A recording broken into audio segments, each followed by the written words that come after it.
I want to tell you a story about a woman, and let's say her name is Kamlavati. She is active, young woman, and she stepped on something sharp on the beach. It was a small cut, so she cleaned it up and went home. A week later, her foot was infected. She goes to the doctor, and doctor gave her the antibiotics. But those antibiotics didn't work. They gave her the stronger ones. But those antibiotics also didn't work. 6 weeks after a small cut on a beach, she died of bacterial infections, surrounded by the doctors in hospital only, who had absolutely no idea what to do. Not because they weren't good doctors, but whatever antibiotics they gave, the bacteria had developed resistance against those. And this is antimicrobial resistance. And this is not a future problem. This is happening as we speak. Okay, so let me explain it to you what happens when you take an antibiotic. Because most of the people don't know about it. When you swallow that pill, it goes to war with the bacteria inside your body by killing them fast, and it almost always wins. But here's the thing about bacteria. They are not passive. They are ancient. They have survived ice ages. They have survived mass extinctions and everything. And once those bacteria survive an antibiotic dose, they pass on to that survival genes to the next generation. And let me tell you, they reproduce every 20 minutes. So within hours, you have new population of bacteria that's slightly harder to kill. Do this enough year across many people, across many ages, and across many years, and you get bacteria that laugh at those antibiotics.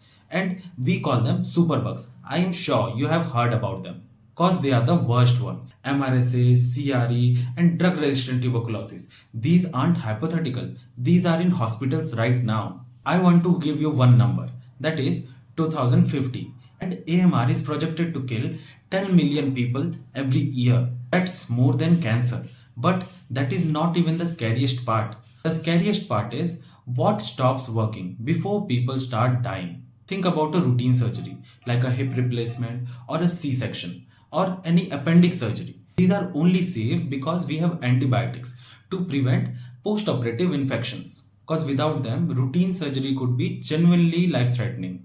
Okay, I don't want to leave you feel hopeless because this is one of those rare crises where individual actions matters. So here are the 3 things which you can do starting today. First, always finish your antibiotics. I know you are feeling good at day number 3, but you have to take it anyway to finish the course. Second, stop asking for antibiotics for viral infections. So next time if you have flu or cold, ask your doctor whether it is viral or bacterial. Because if it's viral, it will do nothing but to train the bacteria to get more stronger.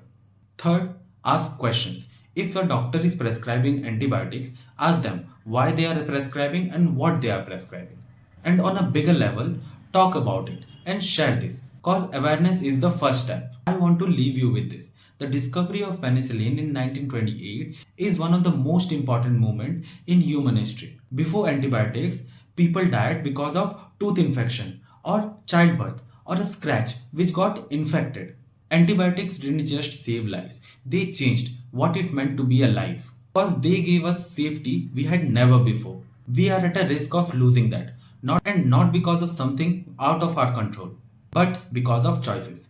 Everyday, accumulated, invisible choices. But the good news is, choices can change. And what we do in the next decade will decide whether our children will live with a safety net or it will look like 1928 again. If this video has made you think differently, share it with one person because that's how this changes. If you have liked this video, do hit the bell icon and share as much as possible, and most importantly, subscribe to my channel.